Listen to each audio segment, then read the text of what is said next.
존경하는 국민 여러분, 끝도 없는 무더위에 얼마나 힘드셨습니까? 올여름 집중폭우로 곳곳에서 피해가 발생했고 기록적인 폭염과 열대야가 이어지면서 정말 힘든 시간이었습니다.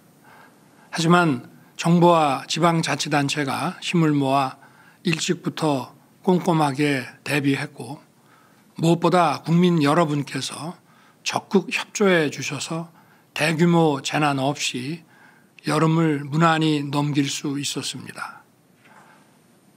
국민 안전을 지키기 위해 애써주신 모든 분들께 감사드리며 정부는 피해 지역의 조속한 복구와 주민 지원에 최선을 다하겠습니다. 국민 여러분, 지난 5월 취임 2주년 국민보고와 6월 동해 심해가스전 브리핑 이후 올해 세 번째 국정보고를 드리게 됐습니다. 그동안 반가운 소식이 참 많았습니다. 무엇보다 7월 17일 우리나라가 24조 원 규모의 체코 원전 건설 사업의 우선 협상 대상자로 선정됐습니다.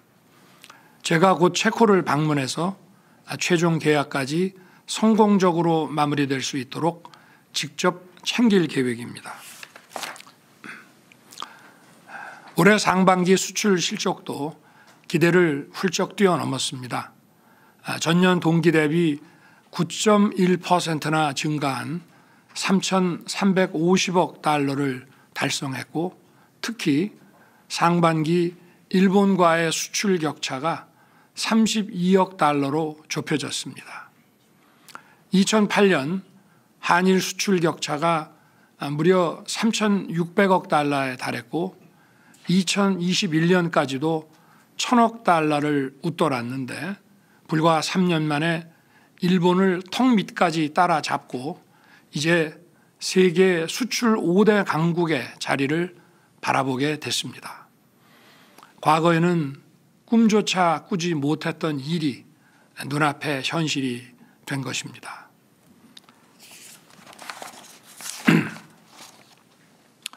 저는 대통령 취임사에서 과학과 기술 그리고 혁신을 통해 빠른 성장을 이루어내겠다고 약속드렸고 이를 지키기 위해 지금까지 최선을 다해왔습니다.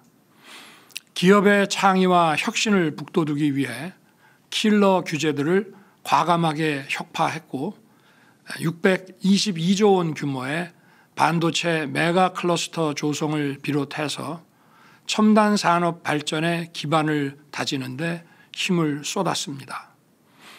원전 생태계 복원을 위해 신한울 3, 4호기 건설을 재개했고 세일즈 외교도 적극적으로 펼쳐왔습니다.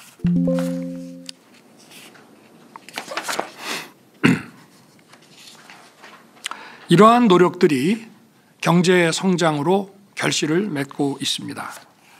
지난 7월 IMF는 올해 우리의 성장률을 2.5%로 전망했는데 이는 미국의 2.6%에 이어 주요 선진국 중 두 번째로 높은 수준입니다. 고용률은 30개월 연속 최고를 기록했고 실업률 또한 역대 최저 수준입니다. 작년 우리의 1인당 국민소득은 처음으로 일본을 넘어섰습니다. 국제신용평가사 스탠다드 앤 푸어스는 2026년 우리의 1인당 GDP가 4만 달러를 넘을 것이라고 전망했습니다. 건전재정 기조를 굳건히 지킨 결과 국가 재정도 더욱 튼튼해졌습니다. 지난 5년간 국가 채무는 660조에서 1,076조 원으로 무려 400조 원 이상 크게 늘었고 GDP 대비 국가 채무 비율도 34%에서 47%로 대폭 증가했습니다. 우리 정부는 내년 예산안 기준 국가 채무 비율이 48.3%로 정부 출범 후 지난 3년간 1.3%포인트 증가에 그치고 있습니다. 이러한 우리의 경쟁력과 성장 추세를 지금 세계가 주목하고 있습니다. 작년 말 세계적 권위의 이코노미스트지는 우리 경제 성과를 OECD 2위로 꼽았고, 지난 6월 스위스 국제경영개발대학원은 우리 국가 경쟁력을 역대 최고 순위로 평가했습니다. 지난 5월 경제 전문 매체 블룸버그는 우리 수출 증가를 블록버스터급이라며 한국 경제 붐이 알려지지 않은 것이 오히려 놀라운 일이라고 했습니다. 우리 경제가 확실하게 살아나고 있고 앞으로 더 크게 도약할 것이라고 국민 여러분께 분명하게 말씀을 드립니다. 국민 여러분, 저와 정부는 성장의 과실이 국민의 삶에 더 빨리 확산될 수 있도록 모든 힘을 쏟고 있습니다.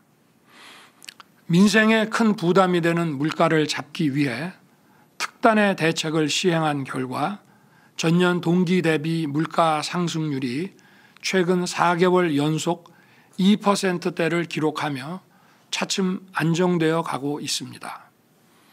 고금리로 인한 어려움을 덜기 위해 온라인 대출 갈아타기를 시행해 왔습니다.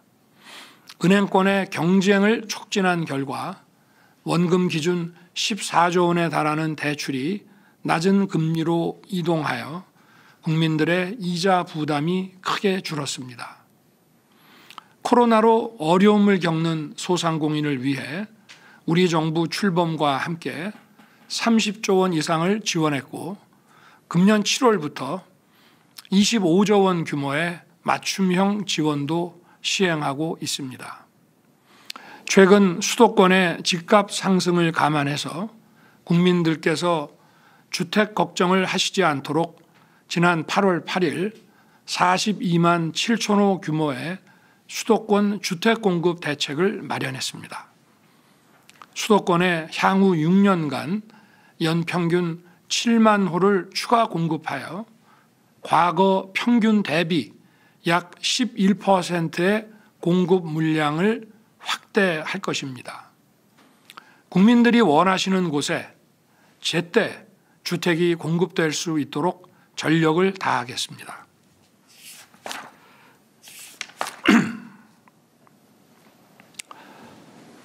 이렇게 많은 노력을 기울이고 있지만 국민 여러분의 체감 민생이 기대만큼 빨리 나아지지 않아 안타까운 마음입니다. 지표상 소비자 물가는 안정되고 있지만 국민 여러분께서 느끼시는 장바구니 물가는 여전히 높다고 생각합니다.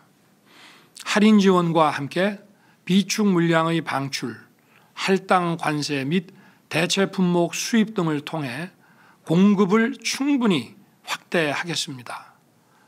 보다 구조적으로는 온라인 도매 시장 활성화 등을 통해 유통 비용을 획기적으로 낮추고 기후 변화에 적응할 수 있는 품종도 개발해 나가겠습니다.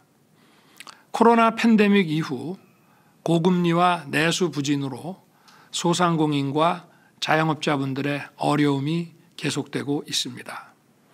정책자금 대출 상환 기간을 연장하고 7% 이상의 고금리 대출을 4.5%의 낮은 금리로 바꿔주는 조치도 차질 없이 시행하겠습니다. 또한 내수 경기를 살려서 소상공인과 자영업자 여러분께 실질적인 도움을 드리겠습니다. 어제 추석 민생 안정 대책에서 발표된 전통시장 소비 촉진, 오늘이 상품권 발행 확대, 동행축제 할인 행사 등을 적극 추진하겠습니다. 수출에 비해 국내 소비 회복이 더딥니다. 우리 대기업들이 올 추석 명절에 오늘이 상품권을 구매해서 상생과 내수 진작에 도움이 될 수 있도록 많이 협조해 주시기를 간곡히 부탁드립니다.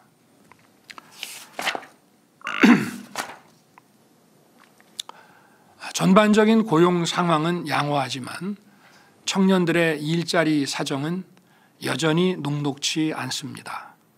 청년 고용 활성화를 위해 기업과 협력하여 양질의 취업 경험, 직업 훈련, 구직 의욕 고취 프로그램을 지속적으로 확대해 나가겠습니다.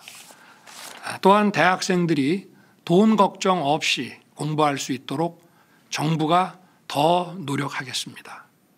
국가 장학금 제도를 대폭 확대하여 현재 100만 명이 받는 국가 장학금을 내년부터 150만 명까지 늘릴 것입니다. 일과 학업을 병행할 수 있는 근로장학금은 현재 14만 명에서 내년에는 20만 명까지 지원을 확대하고 저소득층 대상 주거장학금을 신설하겠습니다. 어려운 분들의 삶을 따뜻하게 돌보는 약자 복지에도 더욱 힘을 쏟을 것입니다. 지난 정부는 저소득층 생계급여를 5년 통틀어 월 19만 6천 원 인상했습니다. 하지만 약자 복지 기조의 우리 정부는 매년 연평균 8.5%씩 생계급여를 인상해 왔고 올해 한 해에만 역대 최대인 월 21만 원을 인상했습니다. 대상자 선정 기준도 완화해서 우리 정부 출범 직전 152만 명이었던 생계급여 대상자를 2026년까지 181만 명으로 계속 확대할 것입니다.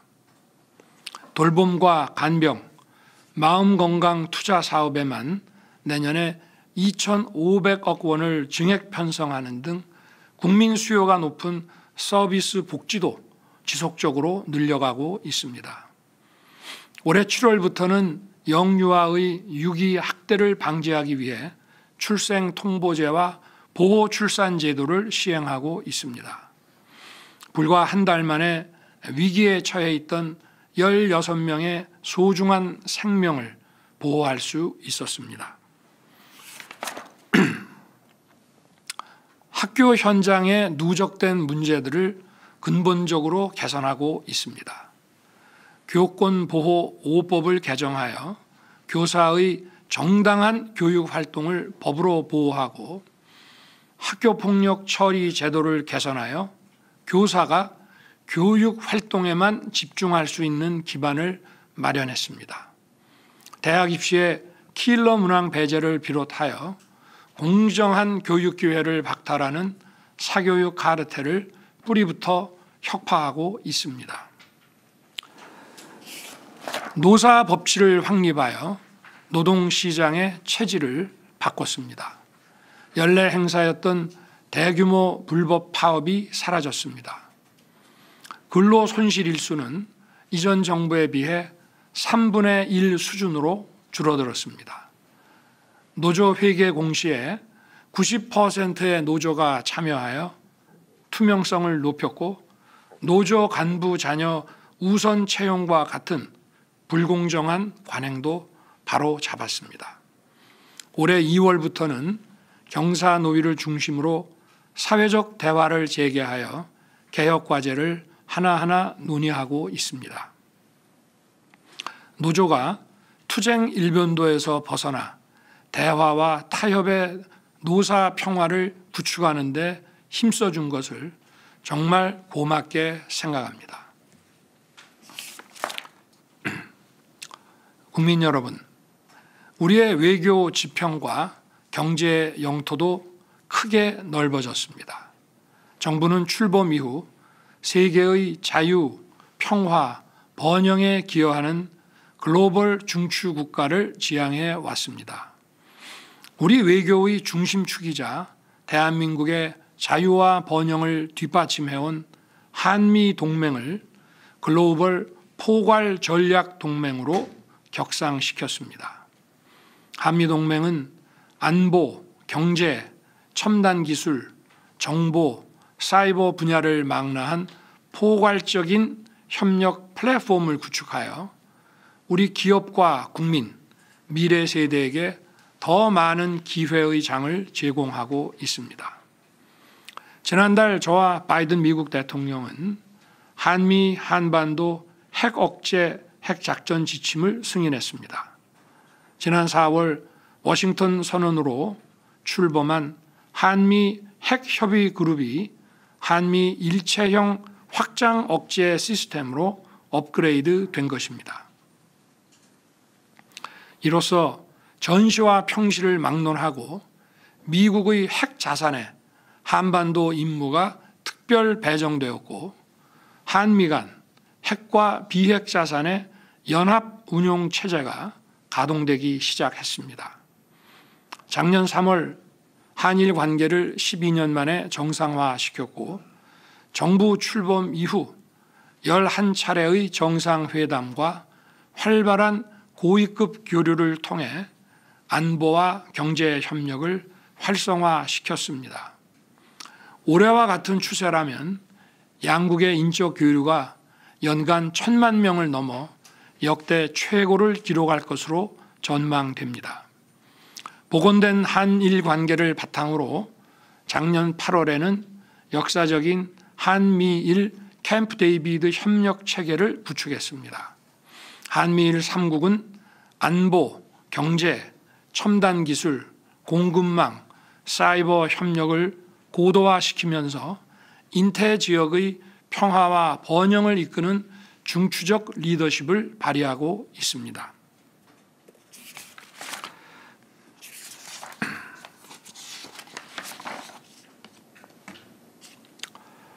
중국과는 상호 존중, 호혜, 공동 이익의 원칙에 기반한 협력 관계를 구축해 나아가고 있습니다.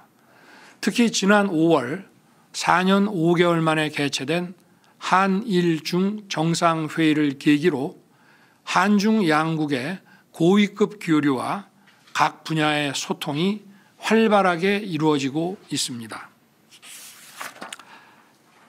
저는 그동안 113개국과 197회 정상회담을 개최하고 전방위 경제 안보 외교를 펼쳐서 우리 기업과 국민의 운동장을 크게 확장하기 위해 최선을 다해왔습니다. 중동 빅3인 사우디, UAE, 카타르로부터 112조 원에 이르는 국내 투자와 수주를 이끌어냈습니다. 2022년 11월 사우디 빈살만 왕세자 방한 시 약 40조 원의 국내 투자 성과를 거뒀고 작년 10월 저의 사우디 국빈 방문에서 약 21조 원의 수주 계약과 MOU가 체결됐습니다. 작년 1월 UAE 국빈 방문 당시에는 37조 4천억 원의 국내 투자 약속을 받았고 양국 기업과 기관 사이에 7조 7천억 원의 수주 계약과 MOU가 체결됐습니다. 작년 10월 카타르를 국빈 방문하여 LNG 운반석 17척을 수주하는 등 6조 1천억 원의 수주 성과를 거뒀습니다. 네덜란드와는 반도체 동맹을 구축하여 초격차 반도체 기술 선점의 발판을 마련했습니다. 정부는 이렇듯 높아진 대한민국의 글로벌 위상에 걸맞는 외교를 펼쳐가고 있습니다. 우선 한반도와 4강 외교를 넘어 외교의 지평을 글로벌 차원으로 확장했습니다. 나토의 인도태평양 파트너국 일원으로 3년 연속 나토 정상회의에 참석하여 32개 회원국들과 글로벌 안보 협력 체계를 구축해 나가고 있습니다. 또한 한태평양 도서국 정상회의, 한아프리카 정상회의와 같이 소수의 강대국들만 해오던 대규모 다자회의를 연이어 개최했습니다. 이들 63개 나라와 새로이 구축한 협력 네트워크를 통해 우리의 경제 안보 외교를 더욱 활발히 추진할 수 있을 것입니다.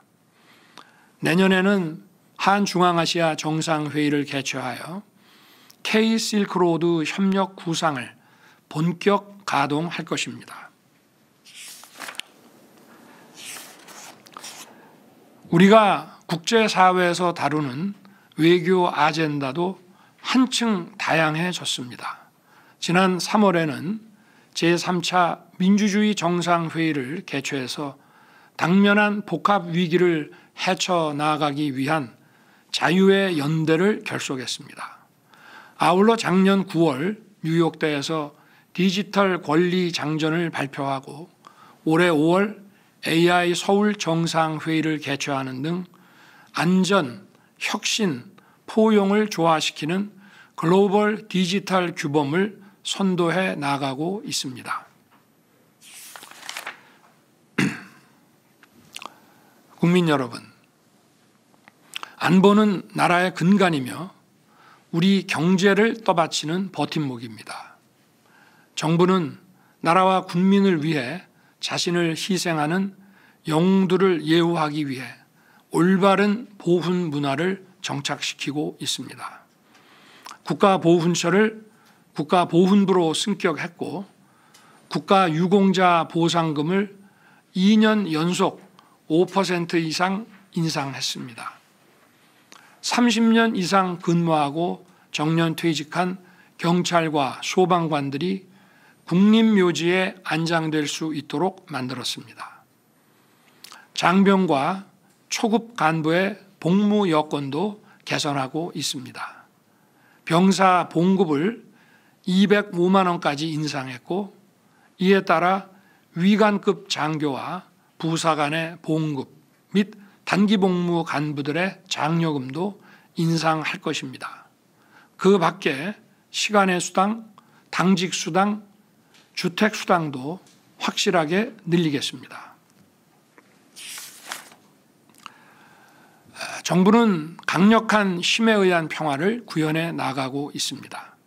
한미 연합 연습을 재개하고 한국형 삼축 체계 구축을 가속화하여 북한의 핵과 미사일 위협 억제 능력을 획기적으로 강화했습니다. 작년 9월 드론 작전사령부 창설에 이어 오는 10월 전략사령부가 출범하면 우리의 전략자산이 더욱 효과적으로 통합 운용될 것입니다. 이와 함께 AI와 첨단 과학기술을 기반으로 정예 선진 강군을 육성할 국방혁신 4.0 프로젝트에 박차를 가하겠습니다. 저는 지난 광복절 경축사에서 8.15 통일 독트린을 발표했습니다. 이는 대한민국의 자유민주주의 헌법이 대통령과 국민에게 명령한 통일 비전과 방안을 구체화한 것입니다. 대한민국이 자유의 가치 체계를 더욱 공고히 할 때 우리의 자유와 번영을 북녘 땅까지 확장할 수 있을 것입니다. 국제사회의 평화와 번영에 기여하는 자유 통일 대한민국으로 힘차게 나아가겠습니다. 존경하는 국민 여러분, 지금 우리 앞에는 반드시 해내야만 하는 개혁 과제들이 있습니다. 연금개혁, 의료개혁, 교육개혁, 노동개혁의 4대 개혁은 대한민국의 생존과 미래가 걸린 절체절명의 과제들입니다. 지금 하지 않으면 안 됩니다. 개혁은 필연적으로 저항을 불러옵니다. 개혁 과정은 험난한 여정이 될 것입니다. 정치적 유불리만 따진다면 하지 않는 것이 훨씬 편한 길입니다. 역대 정부가 개혁에 실패하고 개혁을 시도조차 하지 않았던 이유가 이 때문입니다. 우리 사회의 지속 가능한 발전에 반드시 필요한 구조 개혁이 지금까지 이루어지지 않은 이유가 바로 이것입니다. 저는 쉬운 길을 가지 않겠습니다. 국민께 약속드린 대로 4대 개혁을 반드시 이루어낼 것입니다. 그것이 국민 여러분께서 제게 맡겨주신 소명을 완수하는 길이라고 굳게 믿습니다. 국민 여러분께서도 나라의 미래를 위해 무엇이 옳은 길인지 한 번 더 생각해 주시고 정부의 노력에 힘을 보태 주시기를 부탁드립니다. 먼저 연금 개혁입니다. 노인은 가난하고 청년은 믿지 못하는 지금의 연금 제도를 근본적으로 개혁해야 합니다. 22대 국회가 근본적인 개혁 논의에 속도를 낼 수 있도록 저는 오늘 정부가 구상하는 연금 개혁의 방향을 말씀드리고자 합니다. 연금 개혁의 3대 원칙은 지속 가능성, 세대 간 공정성, 노후 소득 보장 이 세 가지입니다. 장기간 지속 가능한 개혁으로 국민연금에 대한 신뢰를 회복하겠습니다. 기금 소진 연도를 8, 9년 늘리는 모수 조정만으로는 안 됩니다. 보험료율, 소득 대체율 등 모수 조정과 함께 기금 수익률을 높이고 자동 안정장치를 도입하여 연금의 장기 지속성을 확보해야 합니다. 국가가 지급을 보장한다는 것도 법에 명문화해야 합니다. 그래야 청년들에게 우리도 받을 수 있다는 확신을 심어줄 수 있습니다. 출산과 군 복무로 인해 연금 가입 기간에 공백이 생기지 않도록 크레딧도 더 확대하겠습니다. 둘째, 가장 오래, 가장 많이 보험료를 내고 연금은 가장 늦게 받는 청년 세대가 수긍할 수 있는 개혁을 추진하겠습니다. 청년 세대와 중장년 세대의 보험료 인상 속도를 차등화할 필요가 있습니다. 셋째, 국민연금뿐만 아니라 기초연금, 퇴직연금, 개인연금 등 다양한 제도를 함께 개혁하고 혁신해서 서민과 중산층의 노후가 두텁게 보장되도록 하겠습니다. 기초연금은 월 40만 원을 목표로 임기 내 인상을 약속드립니다. 현재 1인 가구 기준으로 월 71만 원의 생계급여를 받는 어르신들은 기초연금을 받게 되면 그만큼 생계급여가 깎이게 됩니다.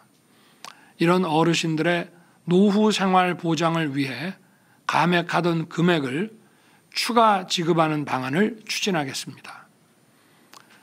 퇴직연금은 실질적인 노후 소득이 되도록 역할을 강화하고 개인연금은 세제 혜택 등 인센티브를 확대하겠습니다. 정부는 이른 시일 내에 이 세 가지 원칙에 기초한 구체적인 개혁안을 국민 여러분께 발표하겠습니다. 연금 개혁은 법률 개정으로 완성되는 만큼 국회도 논의 구조를 조속히 마련해 주시기를 부탁드립니다.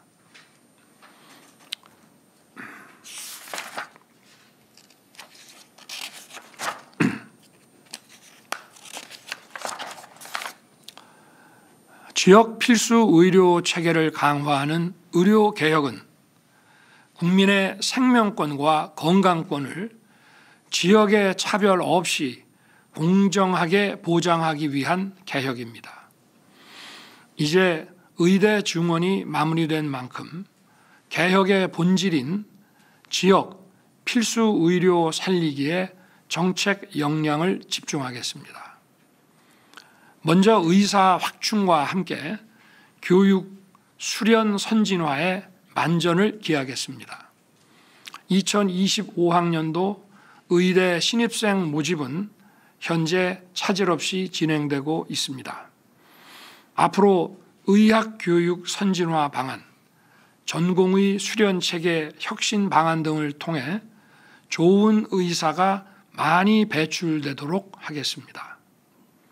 둘째, 지역 의료 인프라를 강화하고 의료 이용 체계를 정상화하겠습니다.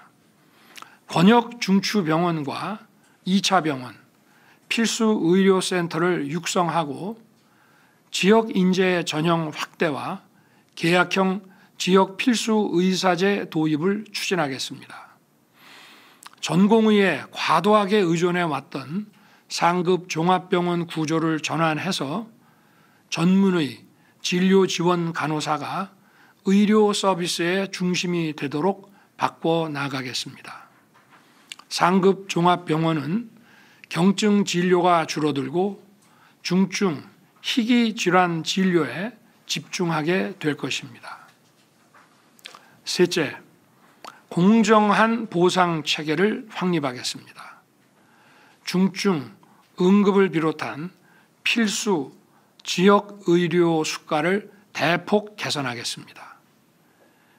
비급여와 실손보험을 개편하여 왜곡된 보상 구조를 정상화하겠습니다. 이렇게 하여 지역 필수 의료가 인기과가 될 수 있도록 정부는 최선을 다하겠습니다.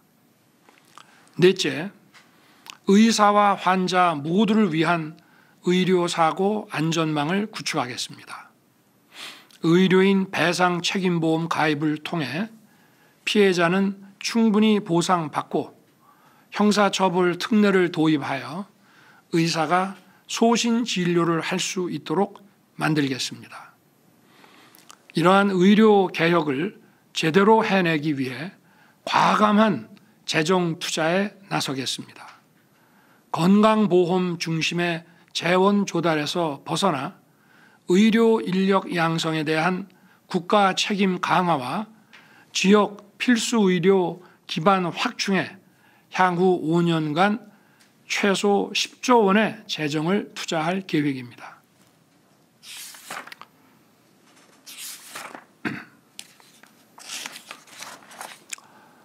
다음은 교육개혁입니다. 정부는 교육개혁의 목표를 다양성 확대와 선택권 보장, 기회의 사다리가 되어주는 공정한 교육, 그리고 과도한 경쟁 압력 해소를 통한 창의적 인재 양성에 두고 있습니다. 첫째, 교육과 돌봄을 국가가 책임지는 퍼블릭 케어를 하루빨리 안착시키겠습니다. 30년 만에 첫 걸음을 뗀 유보 통합을 꼼꼼하고 신속하게 추진해서 고품질의 교육 돌봄 서비스를 공정하게 제공하겠습니다. 늘봄 학교는 학생과 학부모 모두가 크게 만족하는 가운데 이번 2학기부터 전국 초등학교 1학년으로 확대됐습니다. 2026년까지는 초등학교 전 학년으로 확대해서 희망하는 누구나 참여할 수 있도록 하겠습니다.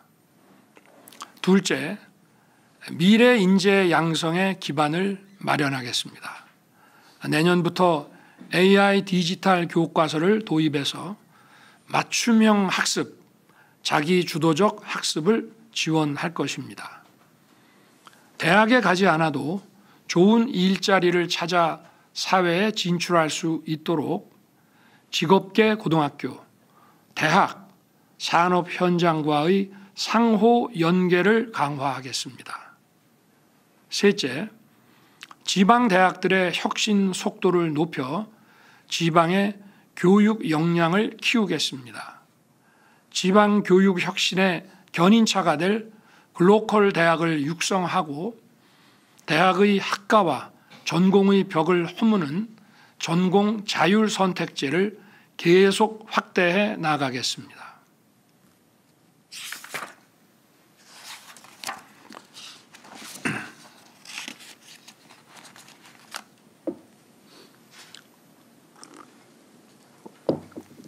다음으로 노동개혁입니다. 불합리한 관행과 낡고 획일적인 제도로는 경제의 역동성을 높일 수 없고 근로자를 제대로 보호하기도 어렵습니다.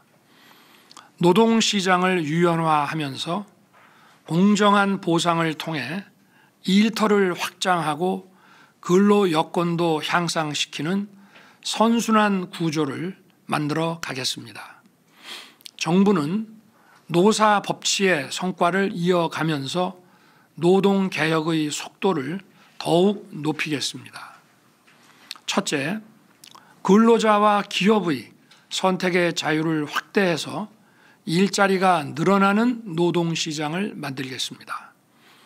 다양한 형태로 유연한 근무가 가능하도록 근로자의 선택권을 확대할 것입니다.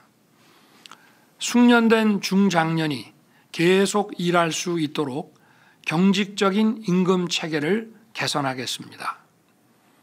글로벌 스탠다드에 맞게 제도를 현대화하면 기업들은 혁신 성장을 이루고 근로자는 일할 기회를 더 많이 갖게 될 것입니다. 둘째, 일한 만큼 정당한 보상을 받는 공정한 노동시장을 만들겠습니다. 노동약자보호법을 제정하여 미조직 근로자는 정부가 직접 보호할 것입니다. 셋째, 교육훈련을 통해 역량을 개발하고 일자리를 찾는 데 어려움이 없도록 적극적 노동시장 정책을 강화하겠습니다. 앞으로 경사노위 논의를 적극 지원하면서 개혁 입법을 하루속히 구체화하여 국민과 함께 추진해 나아가겠습니다.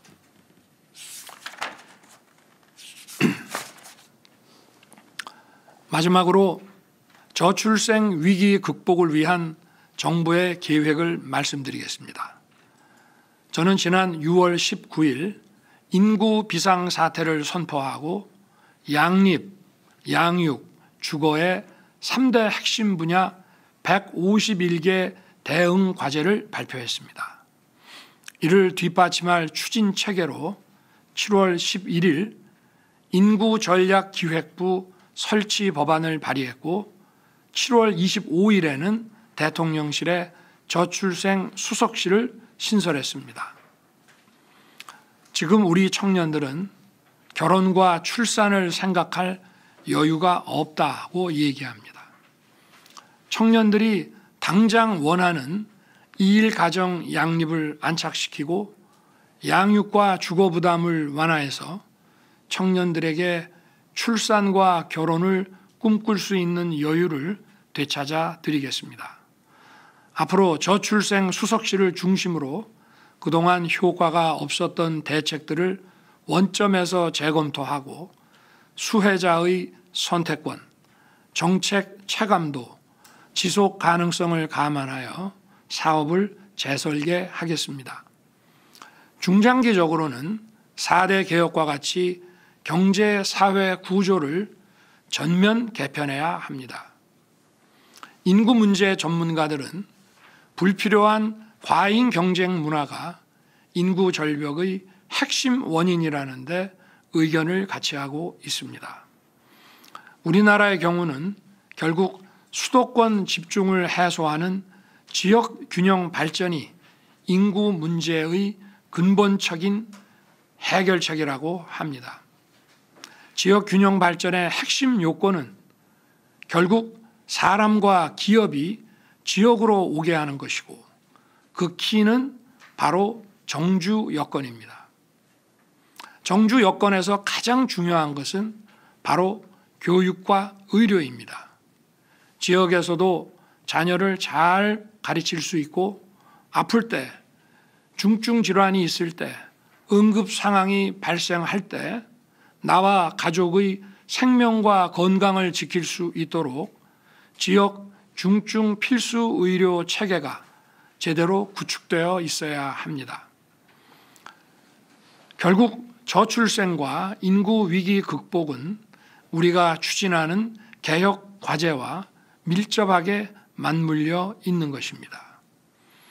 인구 위기 대응 전략은 교육, 의료, 고용, 주거, 복지를 비롯하여 다방면에 연계된 과제들이기 때문에 이를 종합적으로 조정하기 위한 컨트롤 타워 인구 전략 기획부가 조속히 출범해야 합니다. 9월에 범부처 합동으로 인구 전략 기획부 설립 추진단을 발족시켜 조직, 인사, 예산 등 관련 제반 사항을 철저히 준비하겠습니다. 관련 법이 조속히 통과될 수 있도록 국회의 협조를 당부드립니다. 존경하는 국민 여러분, 지난 8월 초 휴가 기간 동안 지역의 시장을 찾아보고 군의 안보 상황을 살피면서 대통령으로서 정말 감사한 마음이 절로 솟아났습니다. 찌는 듯한 무더위에도 생업을 지키며 하루하루를 열심히 살고 계신 국민들, 국민의 생명과 안전을 지키기 위해 헌신하고 있는 제복 입은 영웅들, 여러분에게 보답하는 길이 무엇인지 매일같이 새기며 더 열심히 뛰고 또 뛰겠습니다. 감사합니다.